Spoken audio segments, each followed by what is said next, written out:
Kisah dari tepi, lesson learned from activities implementation of forest and climate change program, ForClim. Kisah dari tepi merupakan cerita orang-orang yang bekerja untuk memperlambat terjadinya perubahan iklim melalui pengelolaan hutan yang lebih baik.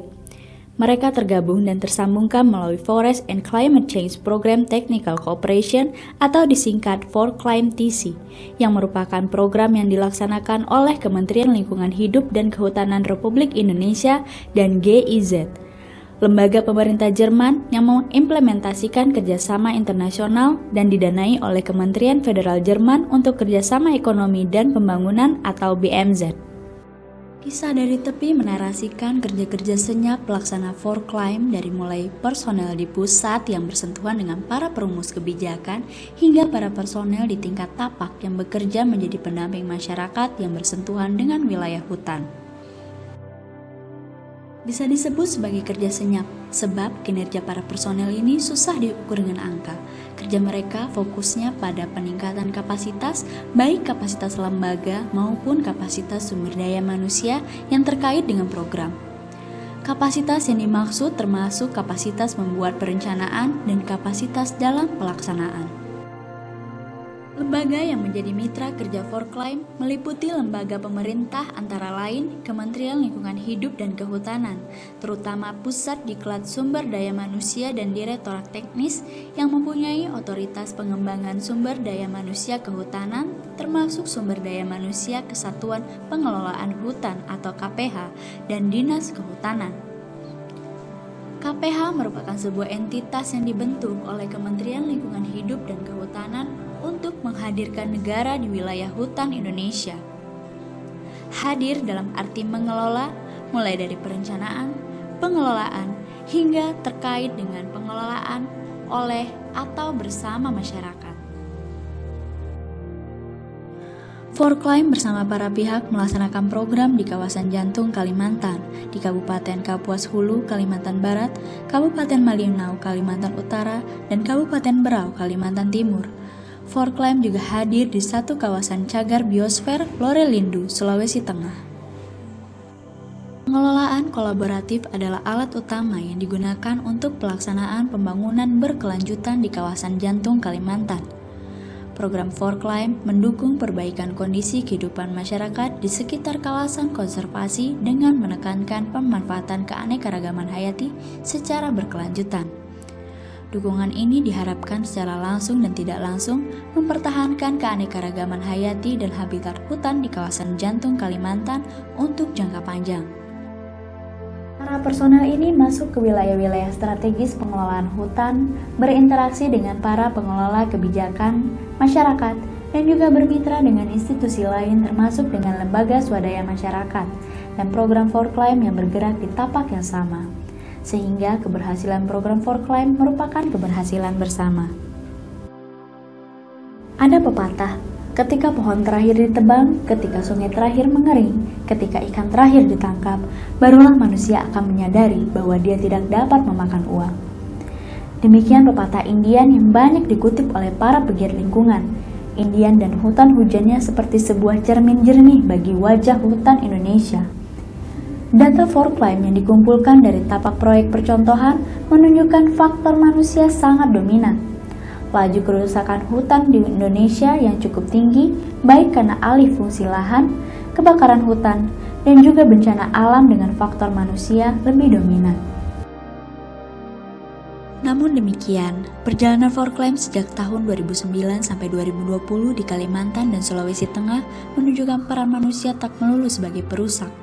Ada langkah-langkah kecil yang terkadang sangat kecil bila dilihat dari luasnya laju kerusakan hutan, namun harus ada yang melakukan. Jengkal demi jengkal, ForClim menjadi pendorong para pihak mulai dari pemerintah, masyarakat, dan LSM untuk mengubah wajah manusia sebagai perusak menjadi perawat, bahkan penumbuh hutan. Beberapa hutan desa diselamatkan dengan skema perhutanan sosial yang memandang setara semua pihak terkait. Masyarakat mengelola menjadi ekowisata.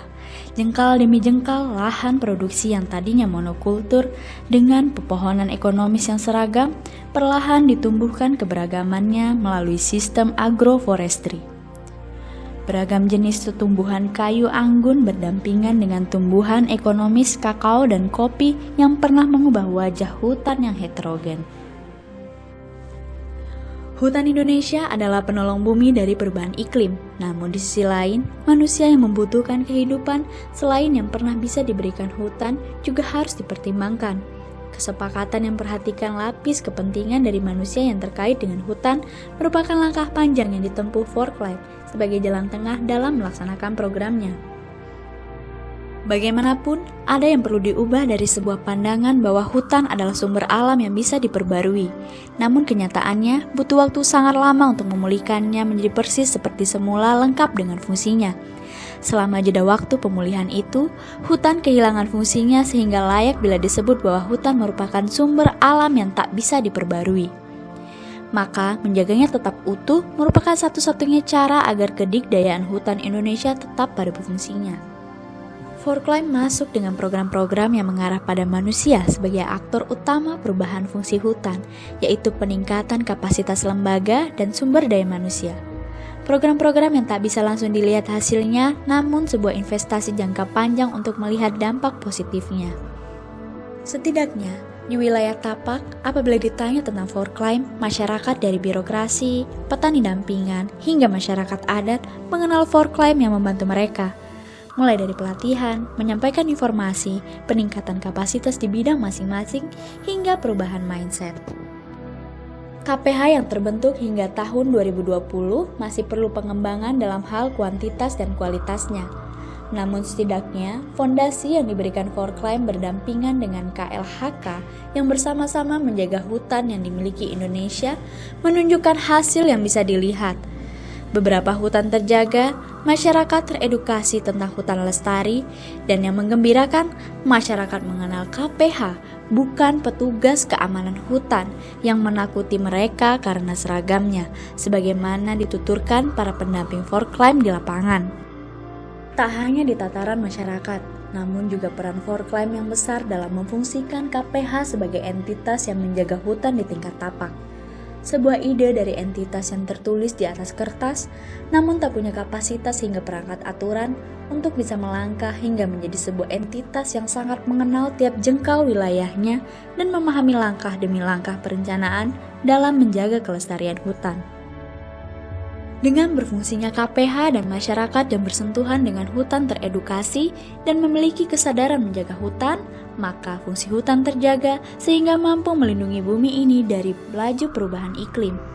Mungkin iklim yang berubah adalah keniscayaan, namun setidaknya bisa diperlambat, sehingga bumi ini tetap menjadi planet yang layak huni bagi generasi kini dan nanti, sebab hutan adalah pinjaman dari masa depan. Manfaat hutan akan jauh melewati batas-batas administrasi. Investasi Forklife akan terus ada dan berkembang serta bergenerasi melalui manusia-manusia pelestari hutan Indonesia. Forklife menginvestasi pada manusia untuk masa depan hutan Indonesia. Hutan merupakan investasi dari masa depan.